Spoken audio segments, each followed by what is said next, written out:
situasi ini kami bisa beribadah. Terima kasih Tuhan, dalam situasi ini kami diajak Tuhan untuk belajar merenung.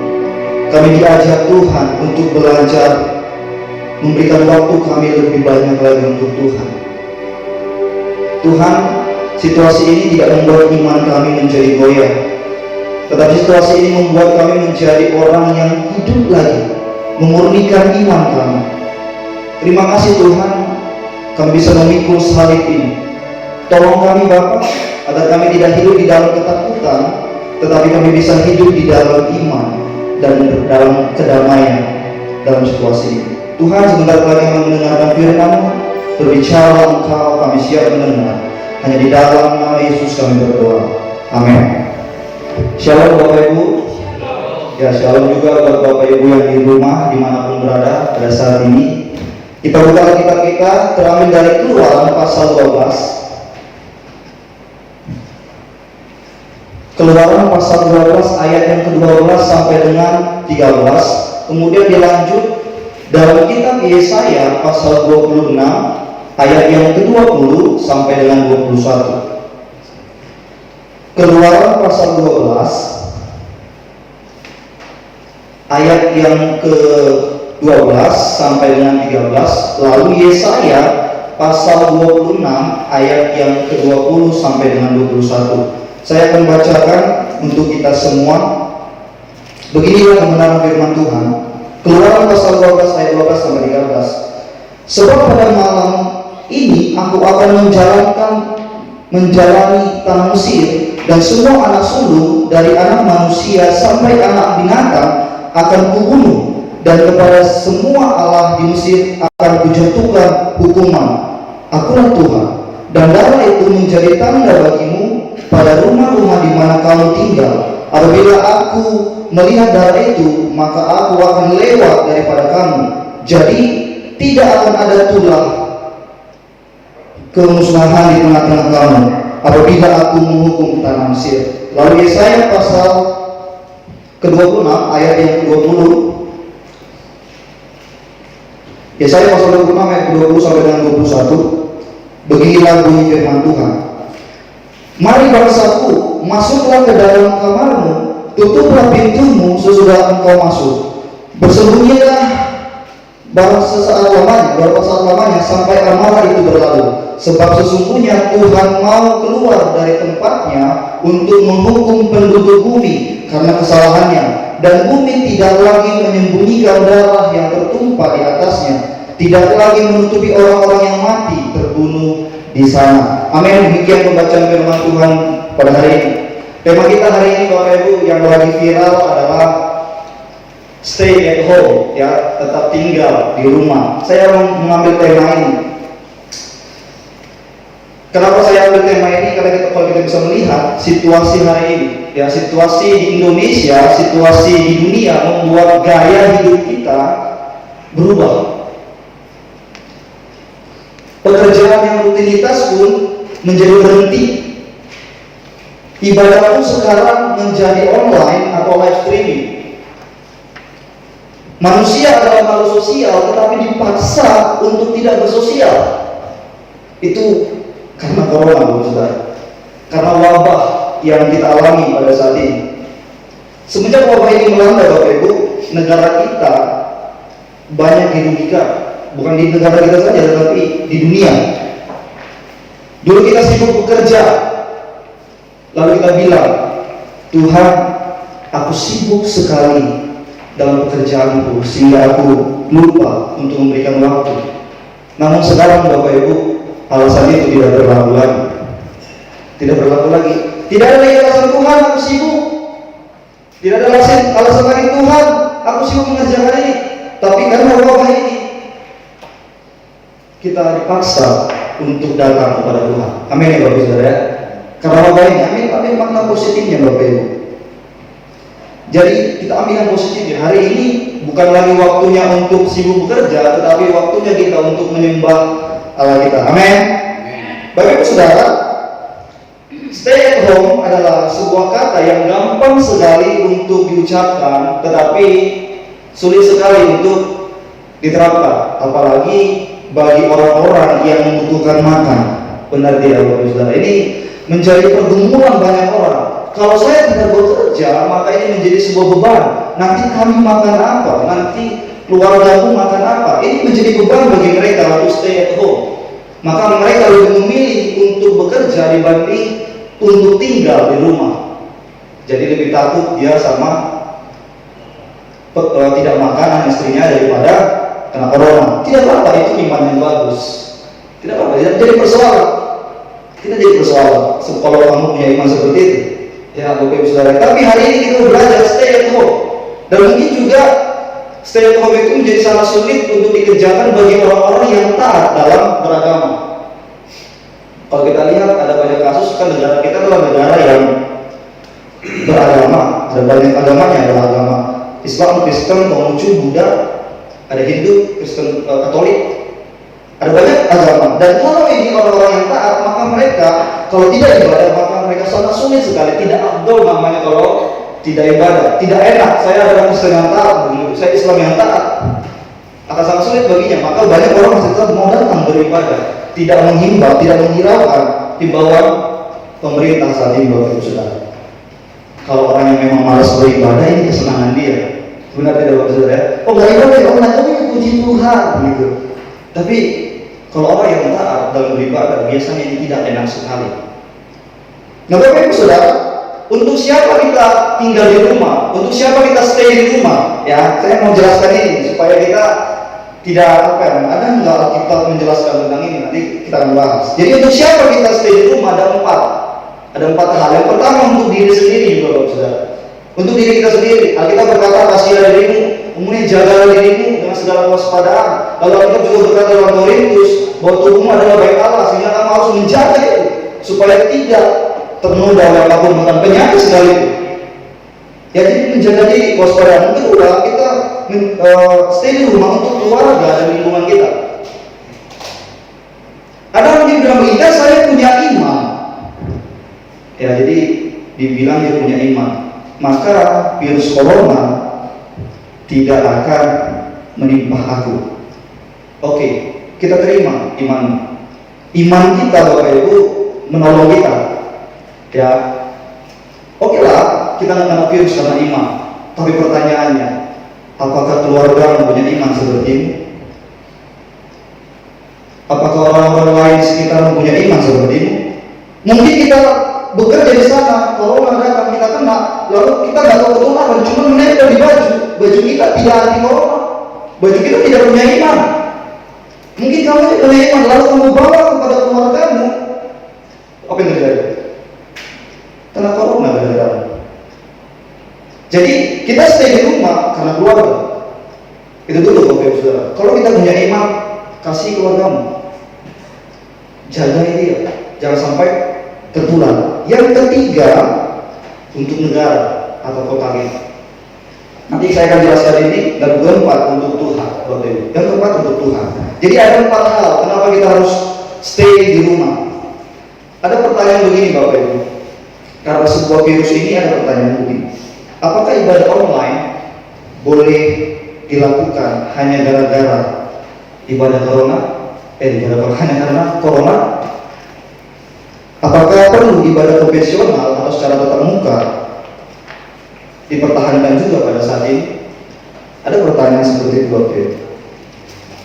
Ini menjadi sangat sulit sekali. Karena ada juga orang berkata, dalam Alkitab bukan berkata, tapi Yesus berkata, dalam hukum Taurat berkata, kuduskanlah hari Sabat. Ini jadi permasalahan. Tapi mari kita lihat, saya akan kasih sebuah pandangan untuk kita semua agar kita bisa memahami dengan bijak dan berhikmat Bapak Ibu. Pertama Bapak Ibu, masalah social distancing ini merupakan himbauan pemerintah yang baik. Benar tidak? Ini himbauan yang sangat baik. Kalau dalam Alkitab berkata, patuhilah pemerintah. Tidak ada pemerintah yang tidak berasal daripada Allah. Di negara Indonesia, pemerintahan itu bukan hanya negara yang berasal dari agama Islam, tetapi ada juga orang-orang Kristen.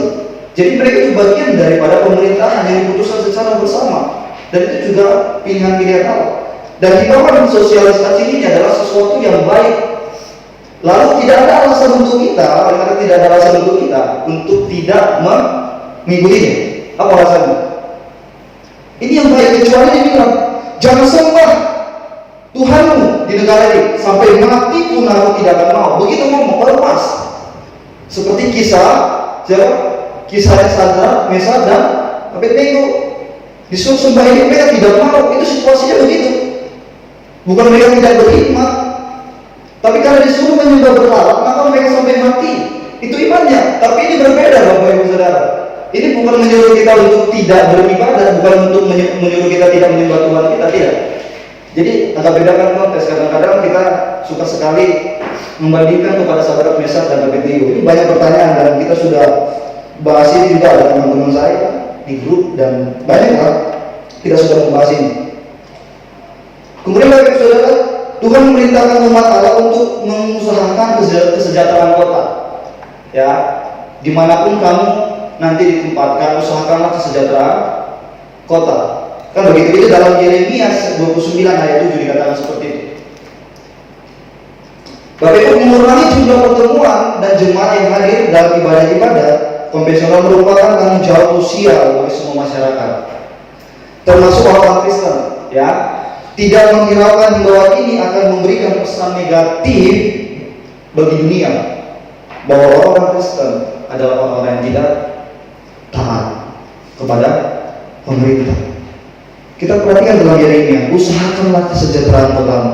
Pertanyaannya Bapak Ibu Saudara, kalau kita menyebabkan penyakit, kira-kira kesejahteraan kota atau tidak? Tidak.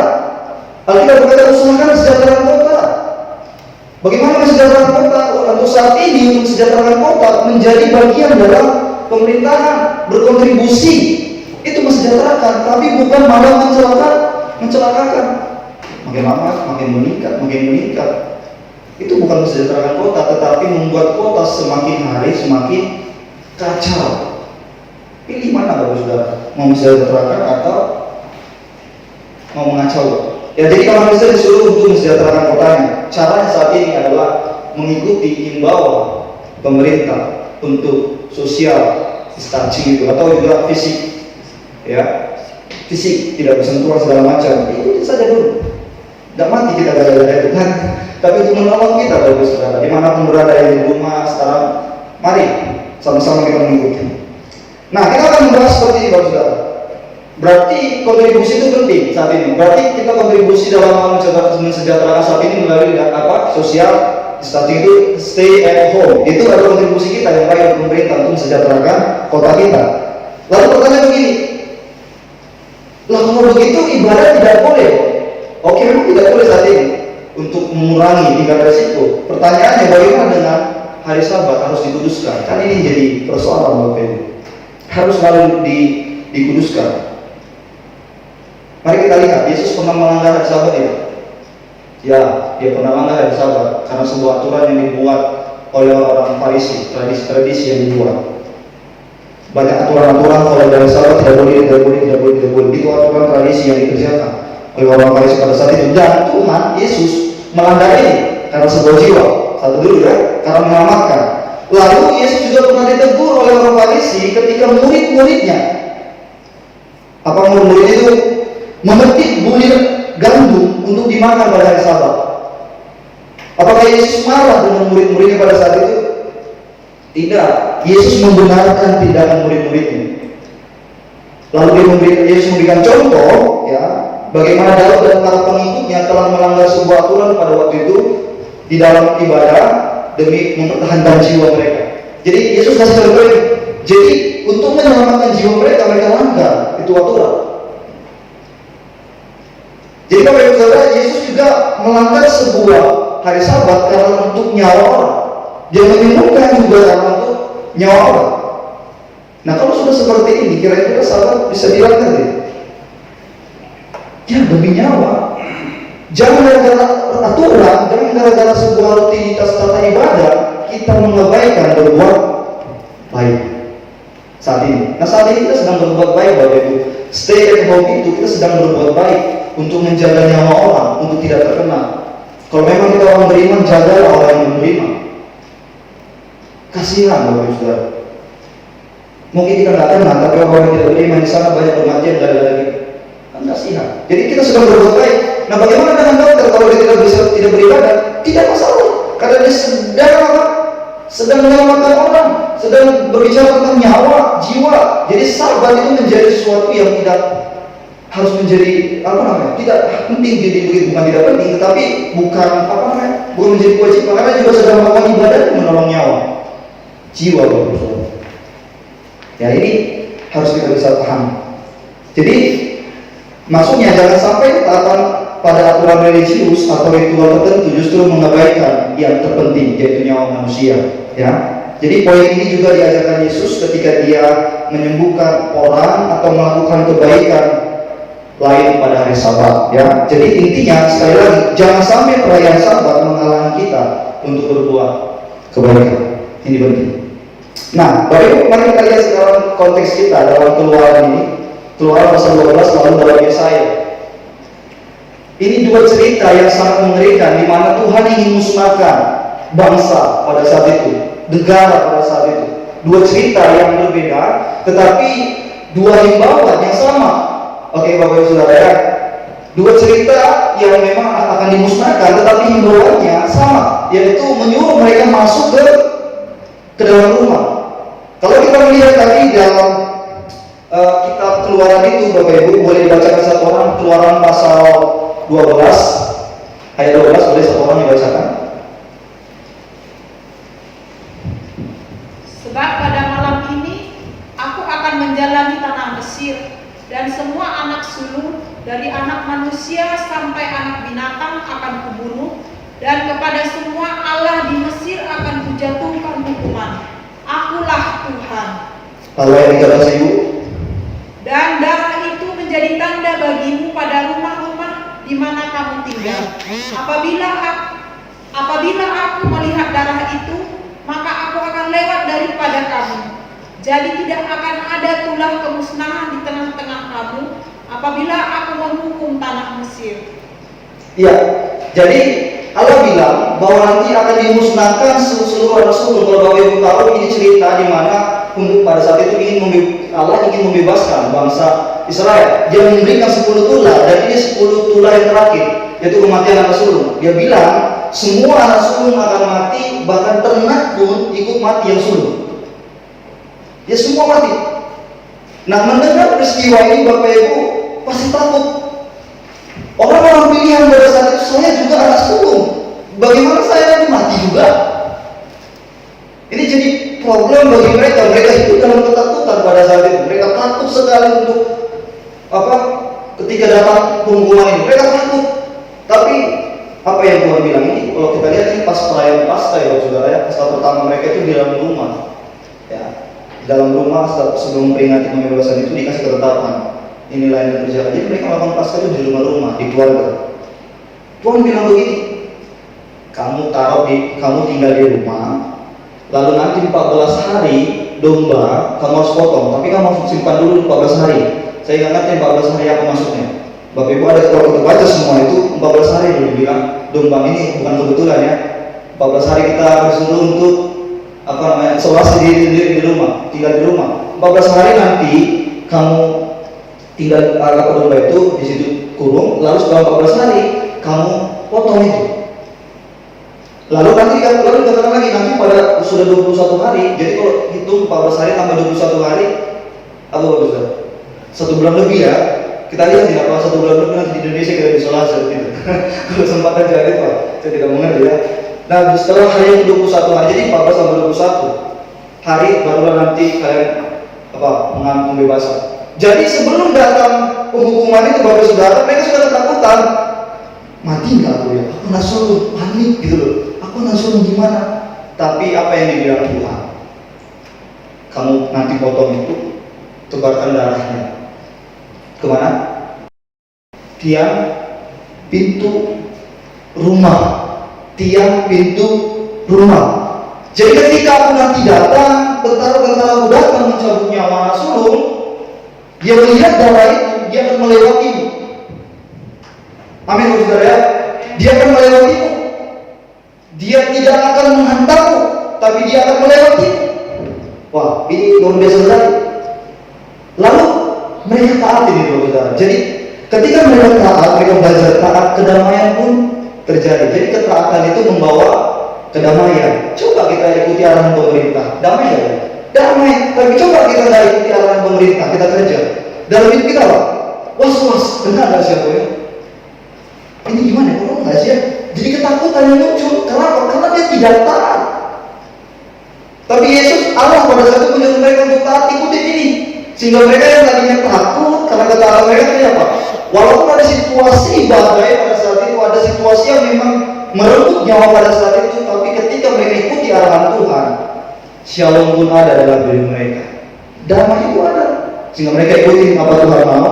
Apa yang terjadi? Darah itu menyelamatkan mereka pada saat itu, saudara. Kalau kita tahu darah kan dalam perjanjian lama itu sebagai tebusan, sebagai pengikat antara manusia dengan Allah, itu diletakkan. Nah, mari kita lihat juga Bapak Ibu dalam Yesaya. Kita buka kita lagi tadi dalam Yesaya.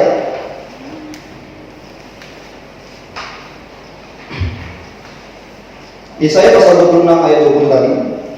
Saya akan bacakan. Mari bangsaku, masuklah ke dalam kamarmu, tutuplah pintumu sesudah engkau masuk. Bersembunyilah barang sesaat lamanya sampai amarah itu berlalu, sebab sesungguhnya Tuhan mau keluar dari tempatnya untuk menghukum penduduk bumi karena kesalahannya, dan bumi tidak lagi menyembunyikan darah yang tertumpah di atasnya, tidak lagi menutupi orang-orang yang mati terbunuh di sana. Jadi ada juga arahan pada saat itu untuk bersembunyi di kamar. Kalau dalam terjemahan bahasa Indonesia sehari-hari, dia itu katanya rumah, Bapak Ibu Saudara. Bersembunyi di dalam rumah. Saya akan bacakan begini dalam bahasa Indonesia masa kini. Di ayat 20 ya, pasal 26. Yesaya pasal 26 ayat 20 dalam terjemahan bahasa Indonesia masa kini. Masuklah ke dalam rumahmu, hai bangsaku, lalu tutuplah pintu. Bersembunyilah untuk sementara waktu sampai kemarahan Tuhan sudah reda.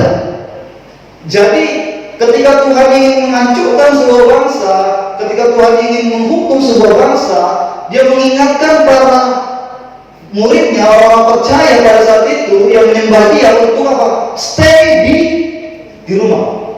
Dua konteks yang berbeda dan menyuruh kita tetap satu tujuan, tinggal di rumah.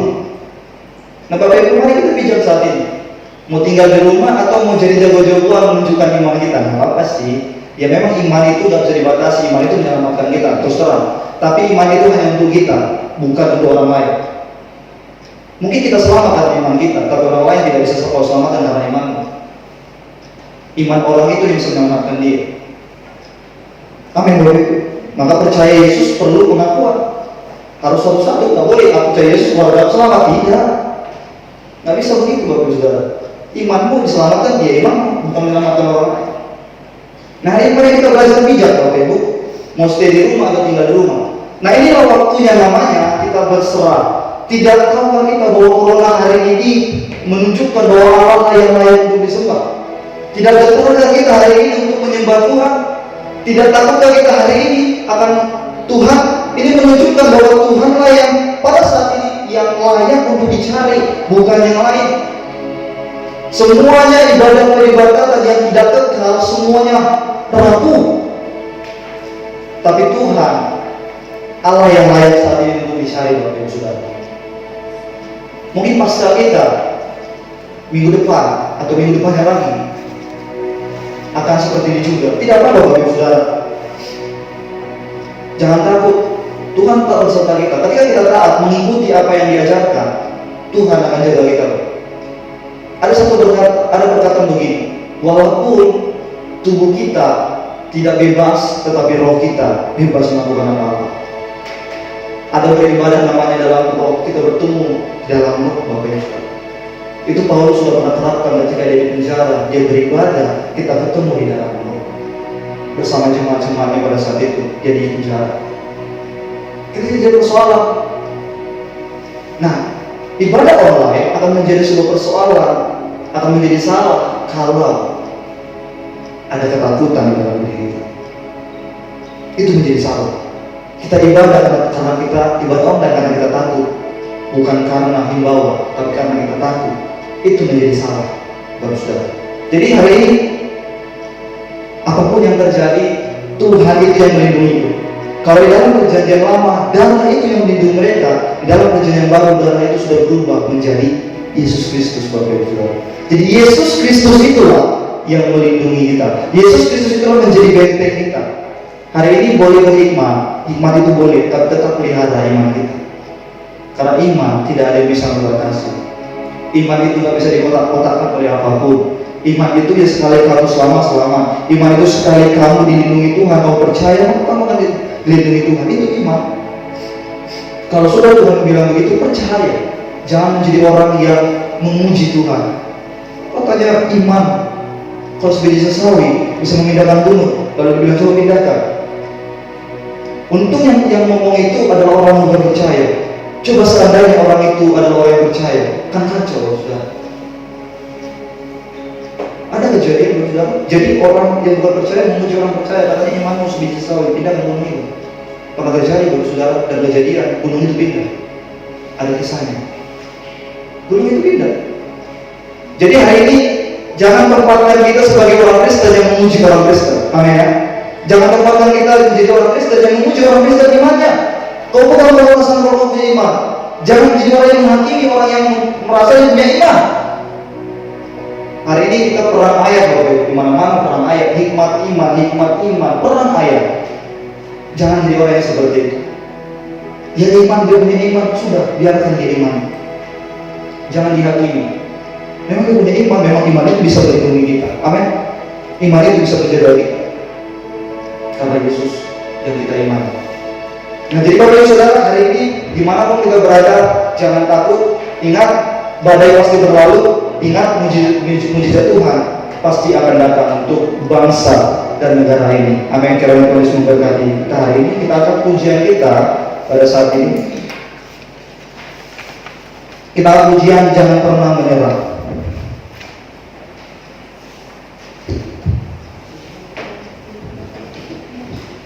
Mari kita akan sembah Tuhan kita hari ini. Kita percaya bahwa Tuhan itu tidak akan meninggalkan kita, dan mujizat Tuhan pasti ada untuk kita semua.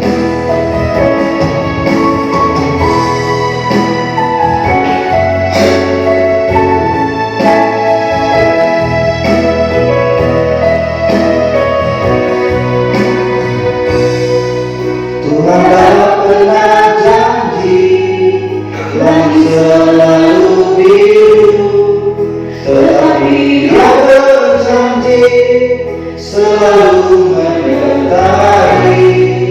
Tuhan tak pernah janji jangan selalu rata, tetapi Dia berjanji berikan kekuatan. Jangan pernah menyerah, jangan berputus asa. Mujizat Tuhan ada, saat kita menyembah. Jangan pernah menyerah, jangan berputus asa. Mujizat Tuhan ada bagi yang setia dan percaya. Tujuan kita katakan Tuhan tak pernah janji. Tuhan tak pernah janji langit selalu biru, tetapi Dia berjanji selalu menyertai. Tuhan tak pernah janji jangan selalu rata, tetapi Dia berjanji berikan kekuatan.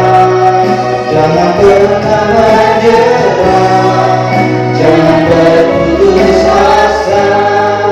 Mujizat Tuhan ada saat kita menyembah. Jangan pernah menyerah, jangan berputus asa. Mujizat Tuhan ada bagi yang setia dan percaya. Jangan pernah menyerah,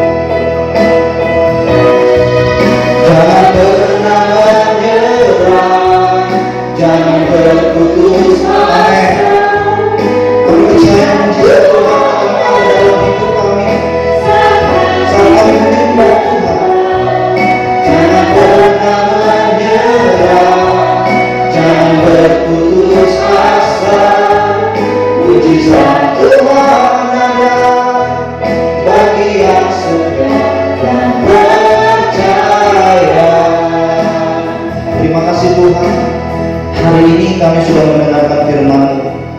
Ajari kami Bapa, agar melalui situasi ini kami boleh berkhidmat, agar melalui situasi ini kami terus mempunyai iman yang hidup dan yang murni.